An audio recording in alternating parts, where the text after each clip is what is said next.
I am here in Iowa, and this is the night before I leave, and I have gotten two beautiful young women. Caroline on the right is 28 years old and a mother of four boys, with the youngest is 8 months, and Kara is an attorney, and she has recently passed the bar in Illinois and Iowa, and she is 30.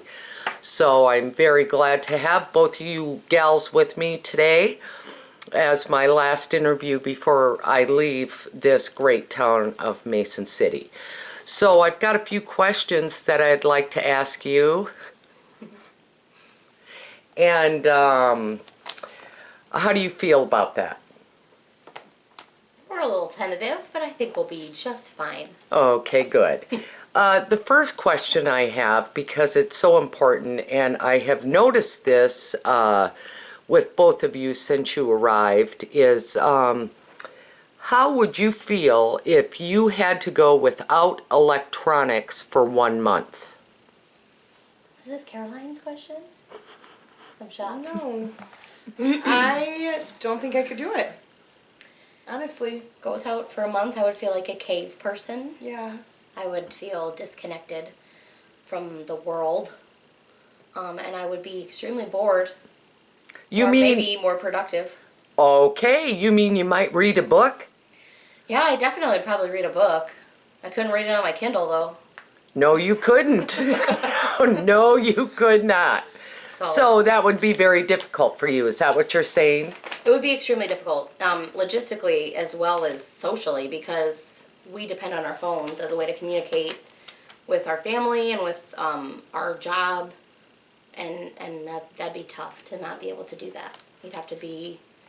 Okay, then what do you think of the American family today? What would you say is the biggest problem? The biggest problem with the American family? Probably sitting in front of the TV and not going outside and playing. Moms on their cell phones, not watching their kids. I'd say spending probably is one of the more pressing problems of the American family. Because people don't save money as much anymore, and it's all about, what can I do now and what can I buy now, and I think a lot of families run into trouble because they don't save and they don't have a backup plan, and then there are family emergencies that come along and they don't have that resource. Good answer. Okay, Kara, who are the people in your life who make you feel truly loved? Well, there are a lot of people in my life that make me feel that way, and most of them are my family members. My family is very, very close, my immediate family and my extended family. Caroline's my cousin, and we're more like sisters. And my family, we try to get together every Sunday for Sunday dinner.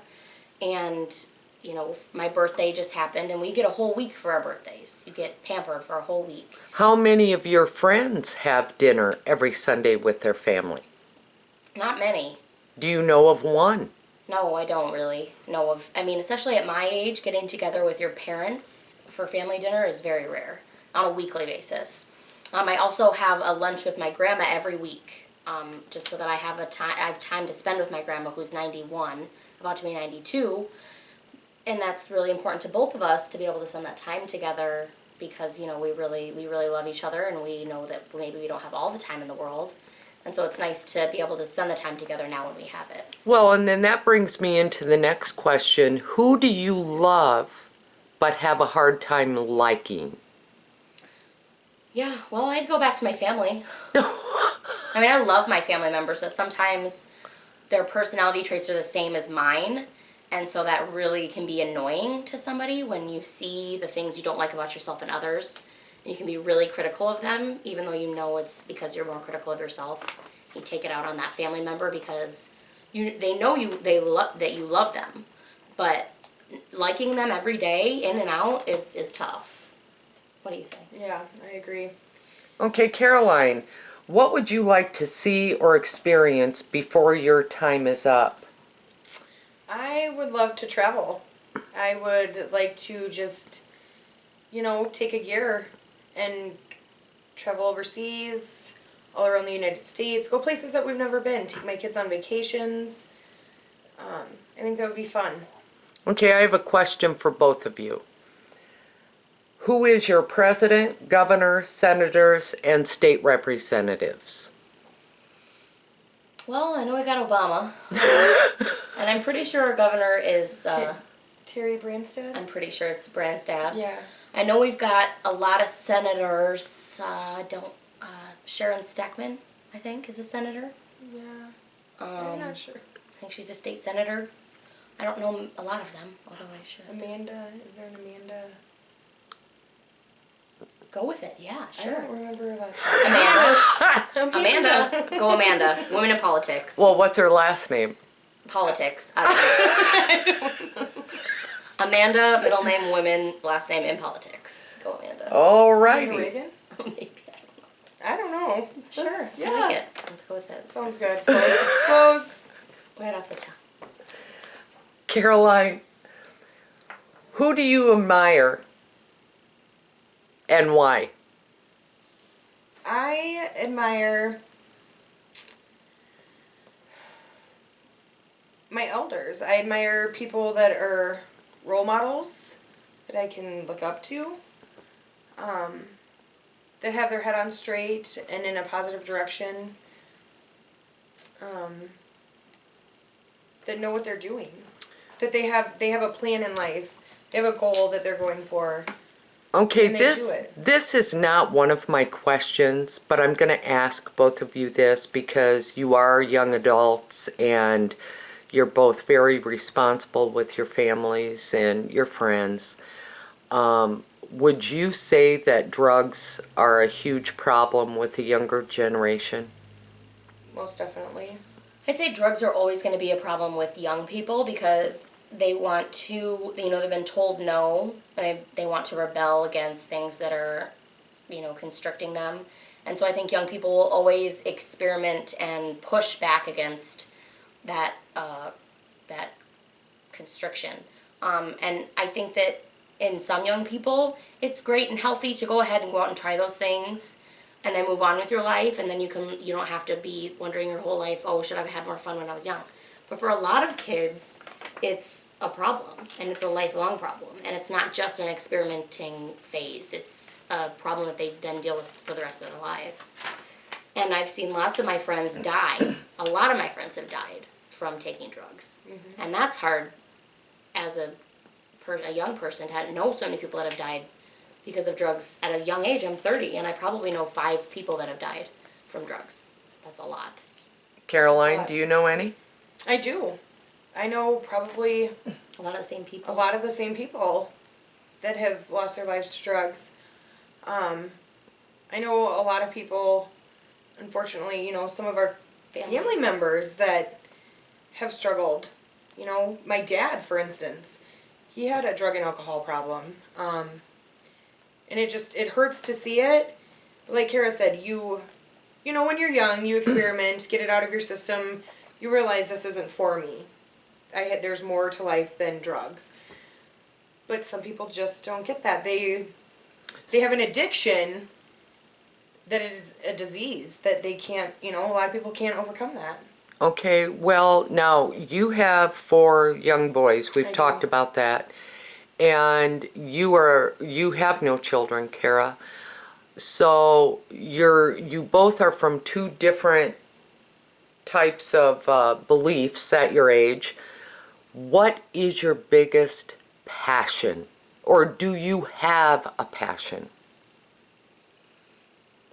I'll let you go first. Unless you want me to. You go first. I'd say my passion has always been music and things that are relating to music. I love playing music, I love singing music, I love listening to music, I love to dance to music, and dance is something that really got me through a lot of things in my life. It just enriched my life in many ways. Like I was on a dance team, I was on a dance team in college. That's how I met all my friends in college. I went off to college not knowing anyone, and through dance and music I was able to have this huge network of friends at a huge school. And so I'd say it's always been music for me. It's always been a driving force in my life. It's always made me happy. I've always loved to go to shows and buy new CDs, and that's what I've been passionate about. How about you, Caroline? I would have to say, honestly, my passion is my kids. I mean, I was a mom at a very young age, and, you know, they're my number one priority. That's what I work for every day, you know. That's my passion, is to make sure that my kids are, you know, have a roof over their head, food on the table, that they're loved, that they have loving parents. That's probably my biggest passion, is my boys. Do you, this question isn't on my list either, but I'm going to ask you this because I know this is a problem in America. Do you cook meals for your children, or do you go out to eat fast food a lot with the kids? I'd say 90% of the time we cook meals, breakfast, lunch, and dinner. I mean, breakfast, you know, we sometimes have cereal, but the majority of the time we do cook meals for them. You know, there is maybe one day a week that we'll go through McDonald's. Last night we went to Pizza Ranch just as a treat, but no, I believe in home cooked meals. Good.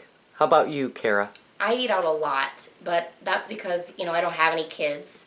My boyfriend works on the railroad and he's gone all the time. So if I cook, it's hard to cook for one person.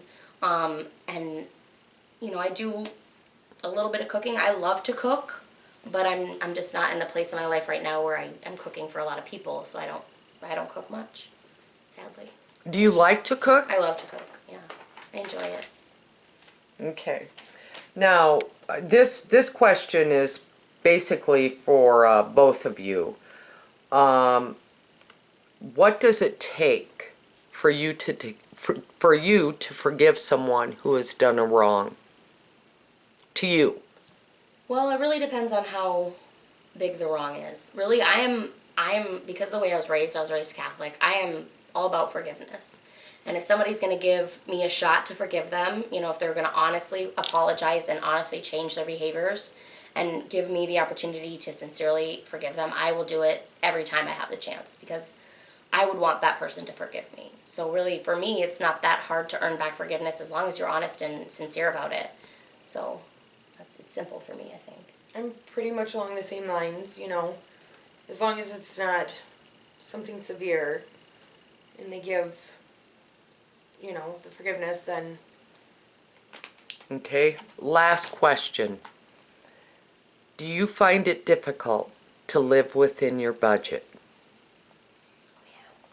Most definitely. And why is that? Are we as parents, because my children are your age, is it because we gave you too much? Or is it, and you want to, I'll let you answer. Well, I think I live outside my budget for many reasons. One is that I am a waitress, so I have cash. And once you have cash, it's in your hand, goes out of your hand just as quickly. Also, I'm just not a good saver. I'm just the kind of person, I'm like, I go to Target for milk and I spend $200. And it's just, you know, you see something and you gotta have it. And I think we were raised that way. Like, you watch television and there's a commercial for like Air Jordans or whatever, you gotta have that thing. It's like the television is like set a trance on you, and you gotta have that thing. You gotta have that iPod, you gotta have that iPhone, you gotta have those Sperry's, you gotta have this stuff that everybody's got, and you've gotta have it or you're nobody. Yeah, you don't fit in. Yeah. So it's a lot of that is our age group, just growing up watching television religiously and being advertised to, being target, we're the target market. We were for a long time. And so then you get into this habit of, you gotta get the new thing. It's like, it's addictive. It's bad. So, in other words, you're telling me that what you have and what you possess materially defines who you are. In some ways, you know, nobody likes to admit that, but, you know, you buy a piece of jewelry and you wear it and you feel like, I'm $1 million now because I got this. And how long does that feeling last? You know, it varies for different items. Like, this necklace that I have, I will always feel that way. And I've had it for 10 years, and that's never going to fade. But there are certain, you know, you buy something and you wear it once, and then it's over. The feeling's gone. Most definitely. I feel like a lot of my spending is going back to my kids. I want to give them more than what I had growing up. I mean, and I had a lot growing up, but I want them to I guess, fit in with their friends as well.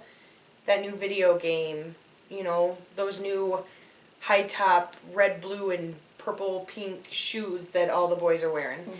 The Under Armour shorts, the Under Armour t-shirts, sports. So I think that's where our over budgeting goes.